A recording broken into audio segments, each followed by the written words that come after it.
Antoine, on a une sélection de Submariner assez ahurissante parce que on part des vintage donc de la 6205. Voilà, on a une belle brochette historique de Submariner. On commence par la 6205 qui est la troisième référence considérée comme Submariner. Les deux premières étant 6202 dite turnographe mais qui en réalité était la première Submariner. Et puis la 6204 tirée à très peu d'exemplaires. Et ensuite vient cette 6205 qui existe avec l'aiguille normale ou l'aiguille avec la boule à la fin dite Lollipop. Ici c'est un cadran laqué. Des secondes. Ouais, bien sûr, cadran laqué. Sans épaulement de remontoir. Sans épaulement, small crown, étanche à 100 mètres. C'était l'évolution par rapport à la 6204. Très belle montre. C'est une montre qui a été produite en 54 et en 55 seulement.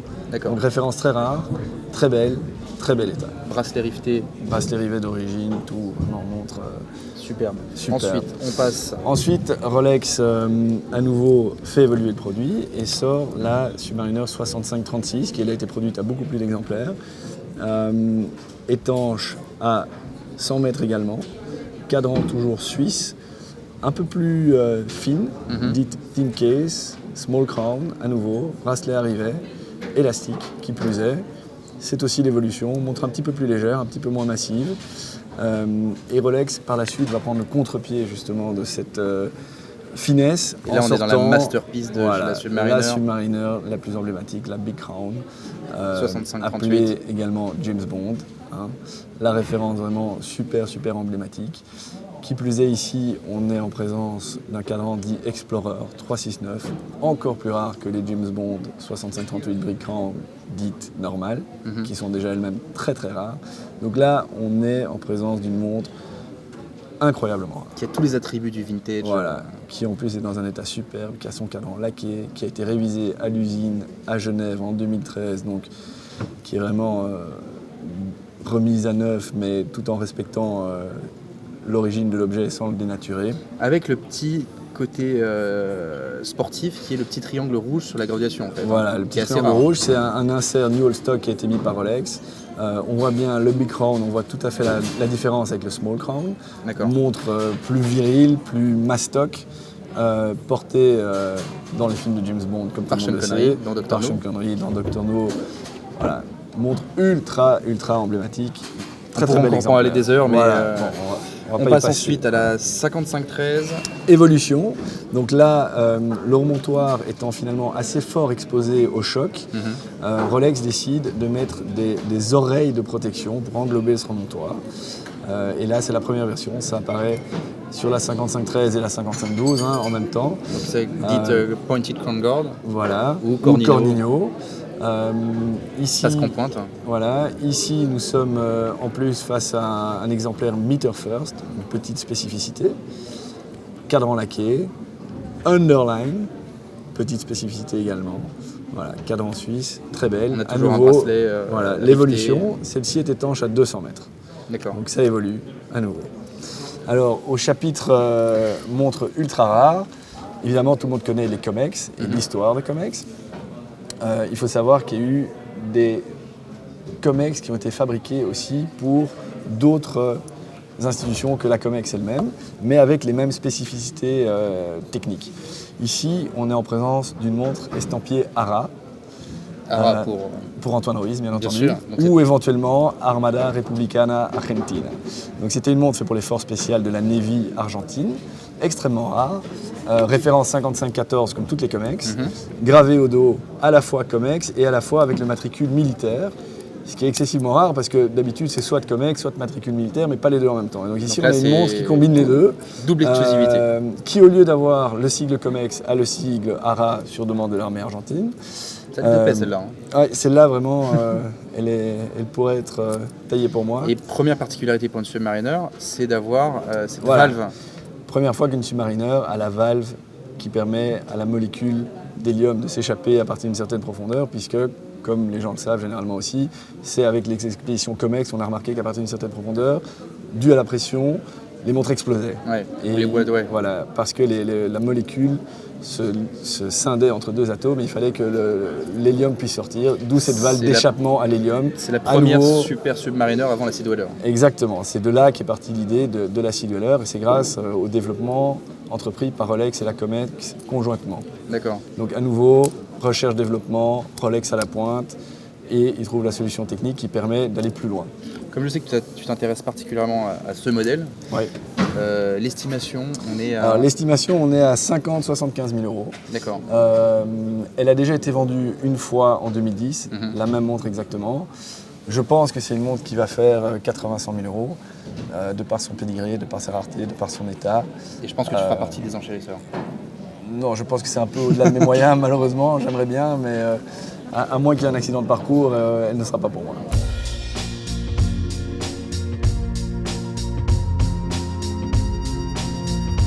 À 135 000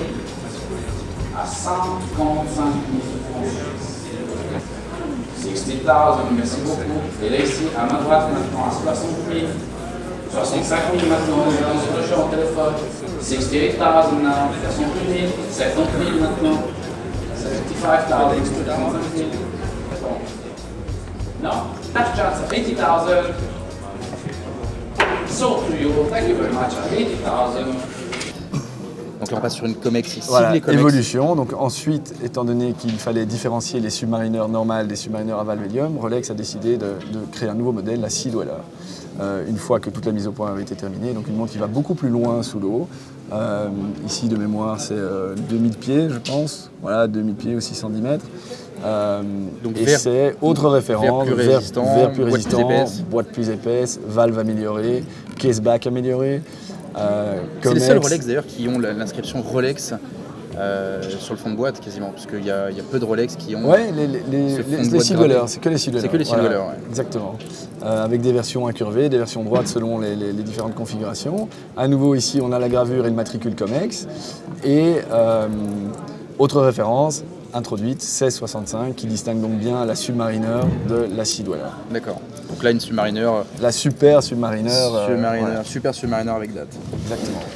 On revient donc sur la Submariner. Alors une autre expédition, une classique, autre aventure. À nouveau, Rolex démontre son intérêt pour les grandes expéditions, pour l'aventure, pour la mise au point de nouvelles technologies et de nouveaux développements en situation réelle et pas en situation de laboratoire.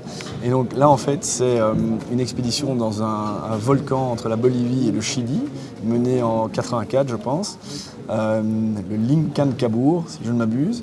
Et donc Rolex a sponsorisé l'explorateur, qui est un explorateur américain qui est parti plonger dans les eaux du volcan dans un des lacs les plus hauts du monde.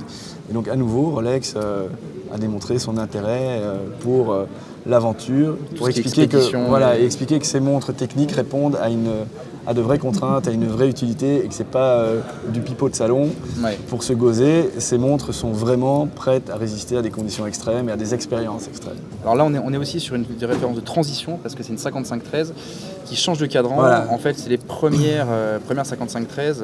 C'est l'introduction des cadrans laqués avec les index appliqués. Voilà. Ce qui change des cadrans peints. C'est 5513. Donc on a c'est les dernières. C'est la période de transition. Milieu des années 80 avant de passer aux références vers Saphir. Donc vers Saphir. Et donc vers Saphir, on termine justement par on va dire l'aboutissement. 16610. Les dernières Comex, 16610, vers Saphir, index cerclé également. Submariner, pas Sea Dweller, parce qu'entre-temps les Submariners avaient elles-mêmes évolué et allaient assez profondément sous l'eau. Là, on parle de mémoire de 300 mètres, voilà, ce qui était suffisant finalement. Ouais. Et voilà, c'est la dernière évolution de la Comex. Il n'y en a plus depuis. Certains le déplorent d'ailleurs. Et là, on a une montre qui est comme neuve, une montre qu'on pourrait porter tous les jours. Qui est plus résistante du coup. Qui est hyper résistante et qui représente bien toute l'évolution et l'affiliation de la Submariner. C'est assez incroyable d'avoir un panorama de Submariner réunis sur un plateau. C'est génial et surtout de voir des exemplaires qui ont parfois 60 ans et qui sont dans un état quasiment irréprochable, quasiment comme neuf. On prend une montre ici vers Saphir, on prend la James Bond à côté et elles sont toutes les deux aussi belles. Et ça démontre bien à nouveau les standards de qualité de Rolex, les standards de qualité de matériaux, le fait qu'ils utilisent un acier de type chirurgical et que les assemblages, tout est fait avec un soin du détail exceptionnel, qui permet à ces objets de beaucoup mieux subir l'épreuve du temps. Et alors si tu devais faire un choix sur une question, jamais des questions évidentes. Moi évidemment je suis très excité par la Hara parce qu'elle porte mes initiales, mais si on ne devait pas parler de moi, je pense que quand même la plus emblématique de cette sélection reste la James Bond 369, qui est Big Round. Ouais, la Big Round Cadran Explorer, qui est vraiment super iconique. Ouais, c'est vrai que c'est la Submariner de référence. Ouais, c'est vraiment la Submariner ultime. Ok. Merci Antoine. Avec plaisir.